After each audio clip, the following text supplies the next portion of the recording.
Congress senior నేత రాజ్యసభ మాజీ సభ్యుడు ధర్మపురి శ్రీనివాస్ కన్నుమూశారు. హైదరాబాద్లోని తన నివాసంలో తెల్లవారుజామున 3 గంటలకు ఆయన తుది శ్వాస విడిచారు. గత కొంతకాలంగా అనారోగ్యంతో బాధపడుతున్న ఆయన గుండెపోటుతో చనిపోయినట్లు కుటుంబ సభ్యులు తెలిపారు.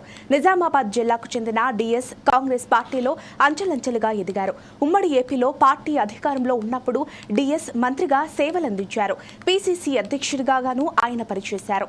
రాష్ట్ర విభజన తర్వాత 2015 భారాసలో చేరిన డిఎస్ రాజ్యసభ సభ్యుడిగా ఎన్నికయ్యారు. అనంతరం మళ్లీ కాంగ్రెస్ కండువా కప్పుకున్నారు.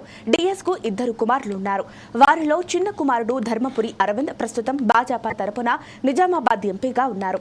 పెద్ద కుమారుడు సంజయ్ గతంలో నిజామాబాద్ మేయర్గా పనిచేశారు.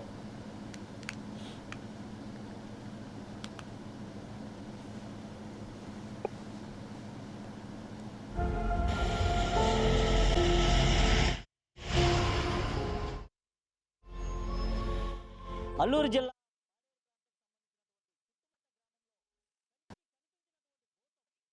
మరింత సమాచారం మా నిజామాబాద్ ప్రతినిధి శ్రీనివాస్ అందిస్తారు. చెప్పండి శ్రీనివాస్.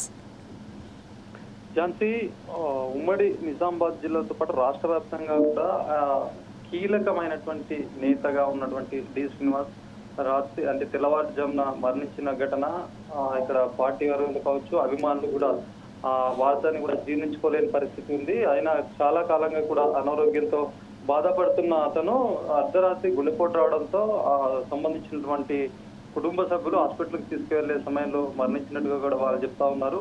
మొత్తానికి కూడా డిఎస్ మరణ వార్త పైన అభిమానులు ఇప్పటికే నిజామాబాద్ లోని తన కుటుంబ నివాసానికి అయితే చేరుకున్నటువంటి నేపథ్యం కనిపిస్తా ఉంది. అయితే ఆయన మరణించిన అనంతరం కూడా అక్కడ బంజారాహిల్స్ లో ఉన్నటువంటి తన కుటుంబానికి ఇప్పటికే అక్కడ ఉన్నటువంటి అభిమానులు కావచ్చు, కార్యకర్తలు కావచ్చు, చాలా మంది కూడా వస్తున్నటువంటి నేపథ్యం ఉంది. అయితే డిఎస్ కు 2 కుమారులు ఉన్నారు. ఒకరు మాజీ మేయర్ గా చేసినటువంటి సంజయ్ కావచ్చు, ఇక్కడ ఉన్నటువంటి ప్రస్తుత నిజామాబాద్ లో ఎంపీగా పనిచేస్తున్నటువంటి అరవింద్ అయితే ప్రస్తుతం పార్లమెంట్ సమావేశాలకు అయితే ఆయన ఢిల్లీ నుంచి వస్తున్న నేపథ్యం కనిపిస్తా ఉంది.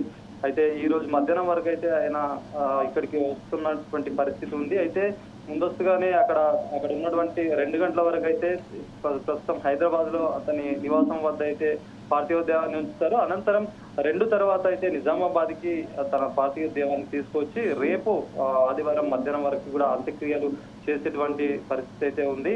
మొత్తానికి కూడా డిఎస్ అంచెలంచెలుగా తన ప్రస్థానాన్ని కూడా రాష్ట్రంలోని ఒక ముఖ్య నాయకుడిగా పేరు తెచ్చుకున్నటువంటి డిఎస్ చాలా కాలంగా అయితే ఆయన అనారోగ్య కారణంగా అయితే రాజకీయాలకు దూరంగా ఉన్నారు. అయినా ఒకసారి ఆయన రాజకీయ జీవితం చూసుకున్నట్టయితే ఆయన ఎన్ఎస్యుఐ కార్యకర్తగా కాంగ్రెస్ లో అక్కడ ఎన్ఎస్యుఐ కార్యకర్తగా చేరినటువంటి అతను రాష్ట్ర అధ్యక్ష పదవి కూడా చేపట్టినటువంటి పరిస్థితి. చాలా సుదీర్ఘ రాజకీయ అనుభవం ఉన్నటువంటి వ్యక్తి, కీలక నేతగా కూడా రాష్ట్రంలో పిసిసి అధ్యక్షులుగా చేశారు, మంత్రి పదవి చేశారు. 3 సార్లు నిజామాబాద్ నుంచి ఎమ్మెల్యేగా కూడా ఆయన గెలిచినటువంటి పరిస్థితి ఉంది. కీలక నేతగా కూడా వ్యవహరించిన అతను కాంగ్రెస్ లో తన ప్రస్థానం, సుదీర్ఘ రాజకీయ ప్రస్థానం కాంగ్రెస్ లో కొనసాగింది. అనంతరం కూడా బీఆర్ఎస్ లో వచ్చారు. బీఆర్ఎస్ లో చేరిన తెలంగాణ ఉద్యమం తర్వాత బీఆర్ఎస్ లో రావడము, బీఆర్ఎస్ లో వచ్చిన తర్వాత ఆయనకు రాజ్యసభ పదవి సభ్యత్వం కూడా ఇవ్వడము, ఇవన్నీ కూడా ఆయన రాజకీయాల్లో మర్చిపోని ఘటనగా అయితే చూడొచ్చు మనం.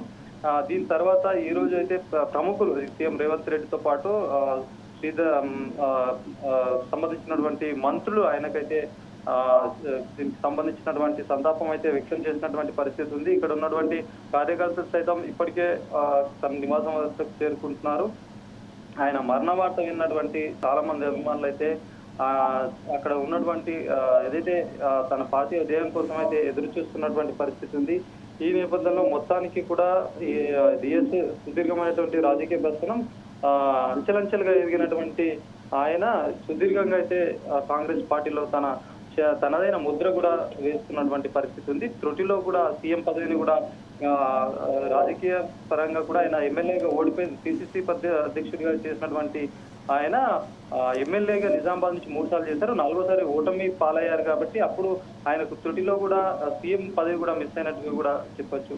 మొత్తానికి ఆయన మరణ వార్త అయితే అభిమానుల్లో ఇంకా కూడా చాలా నిరాశగా ఉన్నటువంటి పరిస్థితి ఉంది. సంజయ్ అక్కడ ఉన్నటువంటి ఏదైతే ధర్మపురి అరవింద్ సైతం వస్తున్నారు.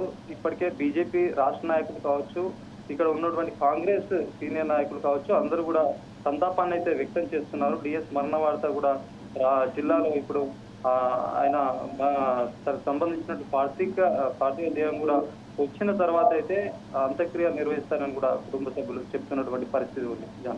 Thank you Srinivas.